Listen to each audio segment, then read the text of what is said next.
There's a lot going on around here. A lot going on with the show, but there's a lot going on with this company around here too. That's where I wanted to spend just a couple of minutes tonight. I know our friends down in South Florida are tuned in with torch in one hand and pitchfork in the other hand and just drool coming out of their mouth. What am I talking about? Well, you may or may not be aware that, hey, recruiting, like I said, is hot.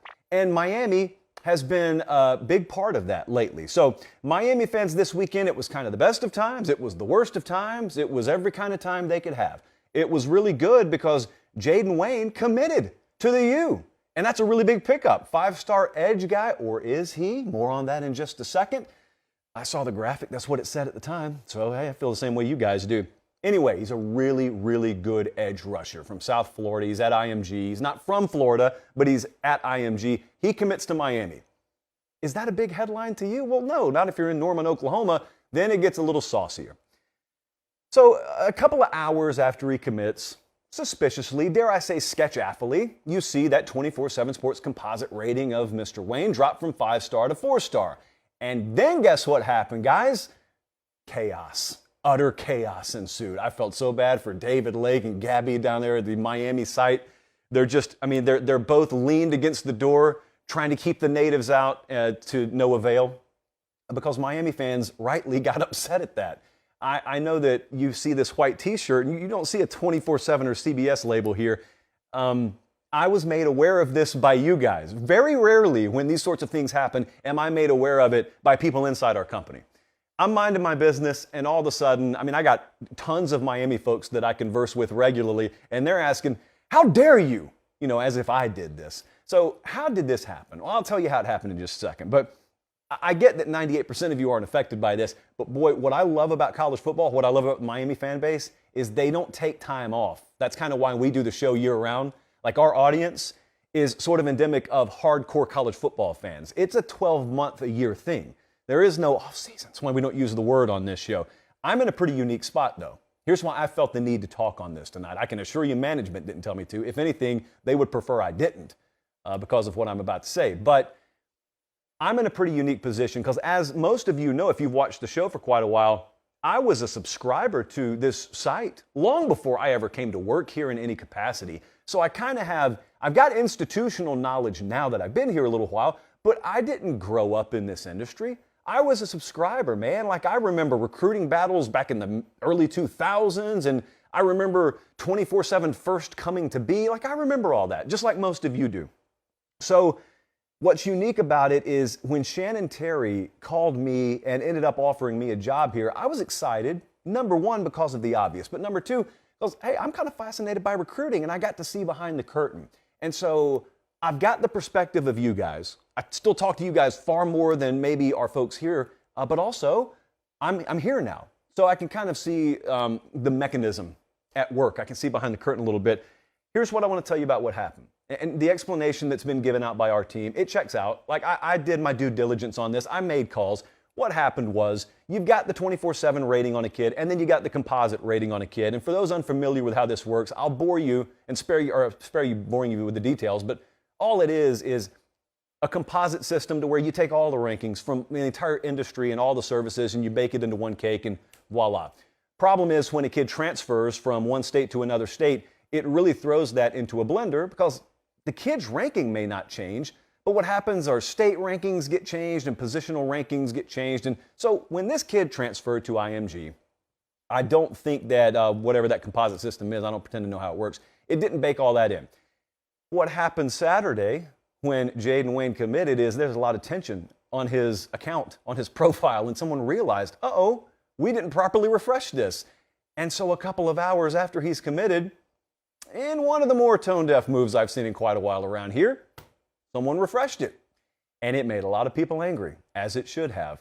So I got no problem with you being irate about that. And I think I've talked to the Miami folks. I've been on the board today. I get that most of you understand the explanation you've been given checks out. Like, that's not the craziest thing in the world. There was a technical oversight, and you get it. And I can assure you that is what happened. But then the follow-up that I've gotten from most of my Miami brethren has been, but it's about the bigger picture. Yeah, if it was just that, it'd be one thing, but it's about the bigger picture. Now, when you guys say bigger picture, there are two different camps. Camp A just means, How could you allow that to happen? I got no real rebuttal there, okay? You're right to be angry about that. I can promise you there are some meetings scheduled bright and early tomorrow to address that. So your voices have been heard loud and clear. I saw some of you dragging management on social earlier today. It's only supposed to be me doing that. I cannot believe you guys took to doing that too.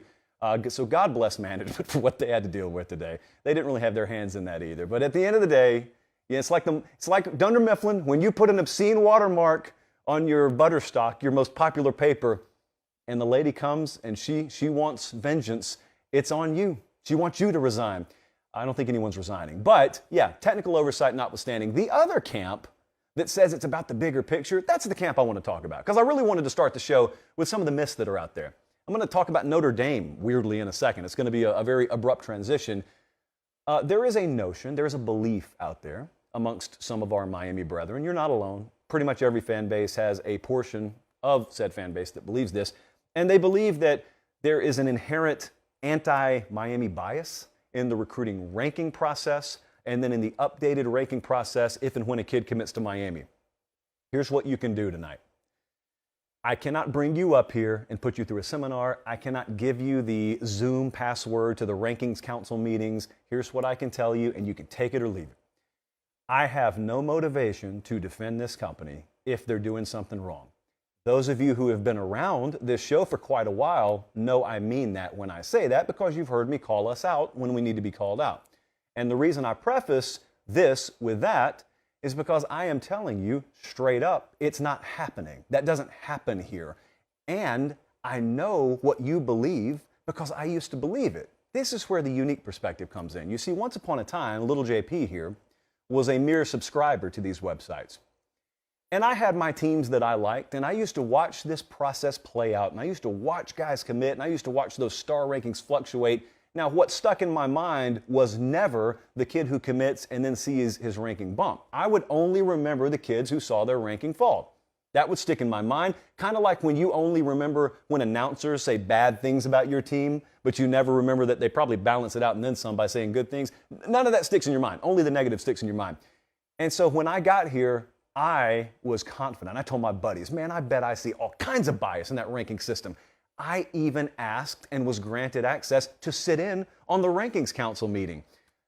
It's one of the most boring things. If you don't care about that stuff, it's one of the most boring things that you could ever witness, but it is a very honest and straightforward process. I was a little disappointed, to be honest with you, because I thought that I was going to uncover something, and it's like turning over a rock and it's ants. That's all there is. There's no snake here, no vermin here, it's just ants. I'm not comparing our recruiting council to that, mind you, but here's what those guys do. Those guys go at it with each other. They stand on the table for certain kids. They want to get their eyeballs on as many kids as possible. But when it comes down to rating kids, it might as well be a blind resume that they're rating. Very rarely, if ever, do you hear so much as a mention of what team a kid's committed to. Now, I will tell you where I guess a modicum of this may be true. If I'm on a rankings council, let's just say I'm on it for a second. I never have been, I never will be, I've never ranked a kid in my life. But if I were on that rankings council and I had a kid ranked 2 stars, or unranked, I just haven't even bothered to rank him, he's outside my top 1,000. And I get text messages over a 3-hour period that say Ryan Day, Nick Saban, and Dabo Swinney all offered him. Yeah, I'm probably more likely than I otherwise would have to give that kid a second look, because I know, as good as I may think I am, those guys are better. And those guys may know something, especially all 3 of them at one time, that I don't know. So yeah, if those big programs in unison move on a kid, they're probably going to get a second look disproportionate to the second look they would have gotten otherwise.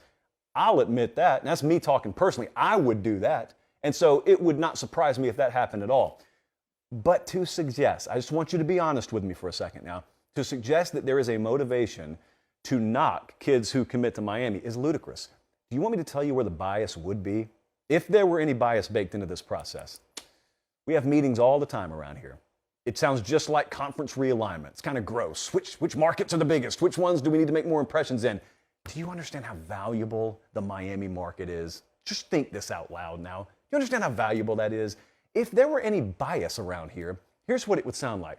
It would be Wiltfong, or it would be Cooper, or it would be Chris, or it would be somebody whispering in the other guy's ear, hey, kid committed to Miami. Let's bump him a little bit. You know, if we're going to have some bias here, let's get us a stronger foothold in that Miami market. That's what it would sound like.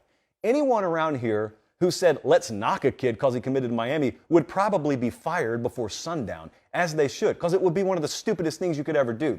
That's not happening. If it were happening, I can also assure you that Miami class wouldn't be parked inside the top 10 and probably about to elevate to the highest ranking they've had in the 24/7 Sports era. That's all about to happen, by the way. I would bet a lot of money on that. So that's not happening. What did happen is an error that should never have occurred. That did happen this weekend. The other stuff not happening. You can either take my word on that or you can leave it. You can call me a liar. That's fine. I'm telling you I'm not lying. I'm telling you I'm being honest about it. And I got a better perspective than any of you because I'm here. I know all those guys. I talk to all those guys. And I know how serious they are about it. That's one part of the myths that I wanted to knock down tonight. But just as sure as I was about to move on, the other day, someone else came at me with an entirely different myth. And they came at me with the old standby, which is Notre Dame does not play a tough schedule. In fact, Notre Dame plays a soft schedule. So here's normally how this goes. You cannot have a sustainable data-based argument against Notre Dame's strength of schedule. It doesn't exist because any reputable data-based or analytical model out there tells you the same thing. Notre Dame plays a very strong schedule. In fact, most years it's top 15 in the country. To give you a data point of our own, our system, our model, preseason has Notre Dame's schedule ranked 12th in the country this year. It'll fluctuate. I'm just saying we think highly of their schedule this year. So since you can't base it on data and logic, it quickly devolves into just pure emotion. Some of the most mindless, flawed logic in all of college football is reserved for Notre Dame's strength of schedule arguments. And once you get them off the rocker a little bit, because they can't back it up with numbers, it'll sound something like this. Well, they need to join a conference. Irrelevant. Well, they don't play a conference championship game. Irrelevant to the 1 through 12 argument. If you want to argue with me that it's wrong that Notre Dame doesn't have to play a conference title game, I'll be happy to have the argument with you. I may even agree with you. It's going to be a separate argument. That doesn't impact how strong their 1 through 12 is. Their 1 through 12 is the only matter on the table right now. And so then they continue. I mean, our buddy Chris Marler came at me with his trash today. Said, you know what proves that Notre Dame plays a soft schedule? What's that, Christopher?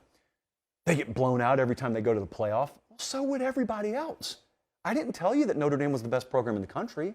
I didn't tell you that they were a top 4 program in the country. I told you they don't play a weak schedule. In fact, they can get beat by 150 every time they go to the playoffs. It says nothing about their strength of schedule. If you want to argue whether they should have had to play a conference title game, if you want to argue whether they're overrated or not, whatever, they play the schedule they play.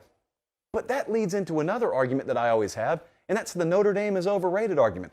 To me, Notre Dame has been for quite a while the most easily rated team in America. It's so easy to see where they fit in. They're not Bama, they're not Clemson, they're not Ohio State, they're not 2 or 3 other maybe Oklahoma you could include in there over the past decade. And then Notre Dame is situated somewhere behind them, somewhere in that 4 to 8 range. That's where Notre Dame sits. That is so easy to see if you apply data and logic. Then people come at you and say, what about when they've gone to the playoff? Undress it. Keep going. Yeah, keep talking. You've got the losing argument here, so keep talking. Well, then they just go like this for a second. Then they say, yeah, well, they got blown out by Bama. I didn't say they were better than Bama. You said they were overrated. They weren't favored against Bama. They shouldn't have beaten Bama. Continue. Well, they got blown out by Clemson. They were a dog against Clemson. No one said they were better than Clemson. I'm saying they're rated 4 through 8, and every time they play a team rated higher than 4 through 8, they should lose to them. And then every time they play a team behind them, last 10 years says they're probably better than them. Like, Notre Dame's so easy to figure out. I've never gotten how people get so out of whack on this, but it's probably the same reason a lot of people are worked up about this whole conference realignment deal and whether they should or shouldn't join a conference. Now, I just wanted to lead off the show with a couple of those myths. It's probably going to be a segment we dive into a lot more in the coming weeks because I got so many more submissions from you on the biggest myths that we need to bat away like a piñata from.